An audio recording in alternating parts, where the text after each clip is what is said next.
listening to WBHM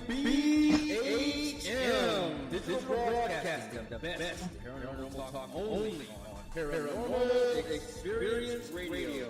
Broadcasting live at Birmingham, Alabama.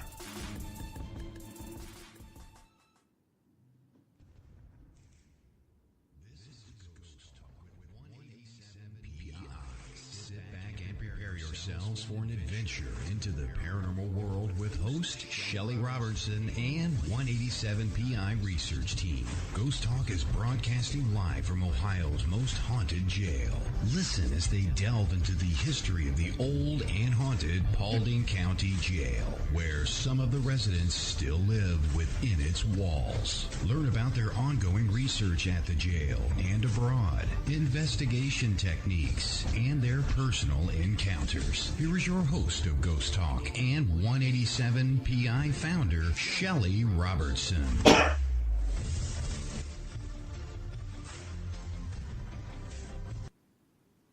Good evening, everyone, and welcome to Ghost Talk Radio.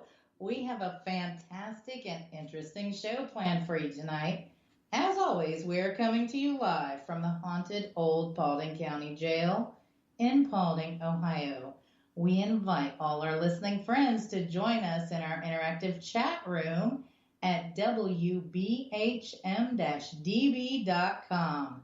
Tonight, Kristen Boyd is here with me, and we will be discussing a super interesting topic. And it's super interesting for me and Kristen as well. Yes, it is.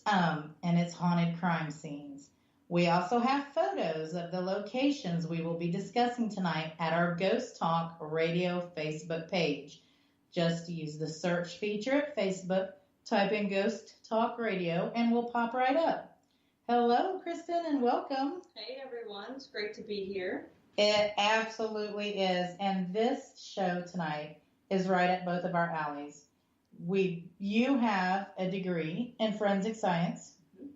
And I've got certifications, and we both just love everything on the crime side of things. That doesn't sound quite right, though, does it? I do want to take a moment to let you know some of the stories in tonight's show is very graphic. All of the places are real locations, and many are still standing. So I want to advise you, please do not visit any of these places without proper permissions, as trespassing is against the law, and it could get you, arrested and also a hefty fine. So get permission first. Yep, no need for those fines. Which brings us to the first haunted crime scene, and this one is the murder house in Boise, Idaho. Now, if you currently or have ever lived in Boise, all you listeners out there, chances are you've heard about the disturbing events that have occurred as to what is commonly referred to as the murder house. Some even refer this place to the Chop Chop House in reference to the terrible things that went down here so many years ago. The house is still standing today, and walking by it, you might not realize anything out of the ordinary, except that it is old and hasn't aged well. Now, nearly 3 decades ago in Boise, Idaho, on June 30th, 1987, at 805 West Linden Street, was the scene of a terrible murder. 21-year-old Preston Murr was the victim of the most infamous murders recorded. He was shot by his attackers and chopped into 13 pieces. This unfortunate event all started when an argument broke out between Murr and 2 other men. One of the men pulled out a gun and shot Murr in the shoulder. Wounded and bleeding, he made his way over to the neighbor's house and began pounding on the door, begging for help, all the while pleading with his attackers to let him go. Now, of course, this wasn't going to happen. The attackers were dragging him back to his home before the neighbor answered the door. Now, they did call the police and reported what they had witnessed. Unfortunately, the police didn't show up until way later, after it was too late. The next morning, the neighbor had to call the police for a second time. When the police showed up, they discovered trails of blood on the street and blood smeared across the neighbor's door. What a horrific sight. I can imagine. I feel terrible that they didn't answer in time. That's right. Yes. Now later, Murr was also shot in the back of the head and then dismembered. A week later, parts of his body began surfacing more than 100 miles away from the area within the Brownlee Reservoir. 2 men were accused of being a part of Murr's murder, a man named Darren Cox and another man named Daniel Rogers. They were immediately apprehended and charged with his murder. Cox was given a lesser sentence because he complied with the police and he gave details about the murder. Overall, this guy spent just 6 years in prison before being released, and I think that's horrific in itself. It's crazy. The jury deemed Rogers guilty of first-degree murder, and he was sentenced to life behind bars. He is currently serving his life term at Idaho Correctional Center and was last denied parole back in 2005, which, yay, that's where he deserves to be. Yes, he does. Needless to say, the home of Preston Murr has been reported to be haunted, and honestly, how could it not be with the horrific events that unfolded and with his life being taken there and him being dismembered at such a young age? He was only 21. And while there have been no reports of any official paranormal investigations conducted, it is reported by other people. Bloodstains can still be found in the house. Rumors state that the 21-year-old soul will forever remain and haunt the home, but not just the entire home, mainly within the basement where the mishaps were reported to have taken place. Now, people have stated that the aura of the basement itself is different, and they find it unsettling and even terrifying to be down there. Others have even said that just walking past the home itself, they become uncomfortable and they walk faster to get past it just as soon as they can. Now, some even witness the blinds on the windows opening and closing as if someone is trying to look out, or to prevent someone from actually looking in. You all can be the judge on that one. Well, that brings us to our next haunted crime scene, which is the Lalaurie Mansion in New Orleans. Now, this house has a huge story and a great deal of history, but for us here tonight, we are just going to talk about the main parts and condense it just a little bit. So, located within New Orleans, the Lalaurie Mansion stands at 1140 Royal Street. The locals refer to this mansion as simply the haunted house. Now, shows like American Horror Story have made an already infamous location that much more notorious. Oh, yes. Now, however, the majority of the filming was done at a different location, and probably for the best, honestly, as the mansion is rumored to be cursed. So not only haunted, but also cursed. Cursed. That makes it even that much worse. Yes, it does. So Madame Delphine Lalaurie, born on March 19, 1787, the owner of this mansion, was known as the cruel mistress of the haunted house, as she was a member of the large, wealthy, and politically powerful McCarty clan. Her family included military officers, planters, and merchants, and many of her relatives owned and managed extensive real estate and slaves. Slaves.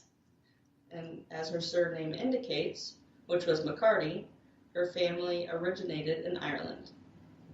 Now, it was during her third and most controversial marriage that she purchased this mansion in 1831. Now, yet again, she was suffering from a failing marriage and her husband moved out.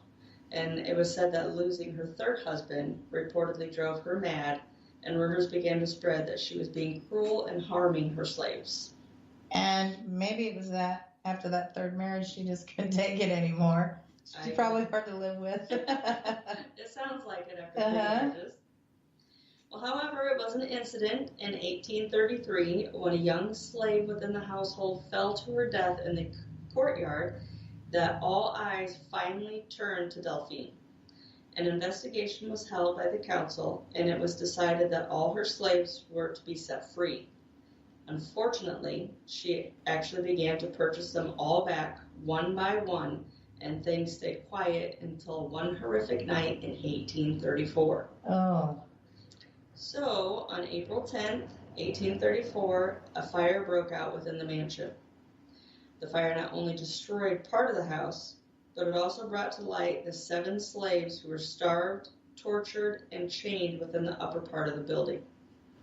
Now, the townspeople, they were completely appalled by the sight and began gathering in front of the mansion awaiting Delphine's arrest. Unfortunately, the sheriff never came. And as the day continued on, the crowd slowly transformed into a mob with only one thought on their minds. Oh, I bet I know what that was. That was vengeance. Well, unfortunately, Delphine was able to escape unnoticed by anyone. So to retaliate against her, the townspeople went through the mansion and destroyed everything they could get their hands on. The conditions the slaves were found are just way too gruesome to share, and it was downright horrific, to say the least, for these poor, unfortunate victims. And it's no wonder as to why this mansion is so haunted by the unrested spirits.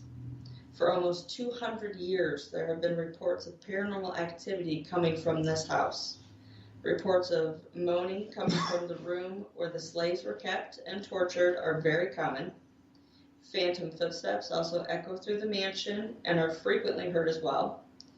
People that have just stood near the mansion outside, they've reported feeling as if they were taken over by negative energy. And many people claim to hear screams of agony coming from the empty house at night and saw apparitions of slaves walking about in the balconies in the yards. oh my. Well, there's other tales of hauntings, and that includes finding body impressions on freshly made beds, appliances turning off and on their own. Sounds of laughing and cracking whips have also been reported. But one of the scariest sightings within the mansion is of a ghostly woman with her neck grotesquely bent from what appears to have been a hanging, with her eyes bulging and protruding tongue very apparent to the unfortunate onlookers who get to witness this terrifying sight.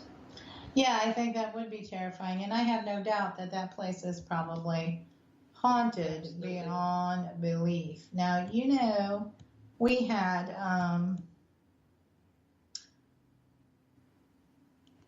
Brenda in chat who said that she lived in a haunted place and they moved out. Wow.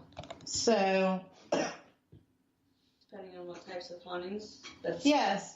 And fortunately for me, I've never came across nothing evil, so that's been a plus. Yes, it is. Next, we come up to the Villisca Axe Murder House in Villisca, Iowa.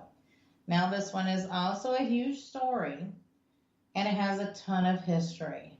We are condensing the story for our show tonight, focusing on the key factors, and I think people's even written books. There's been tons of paranormal investigations there.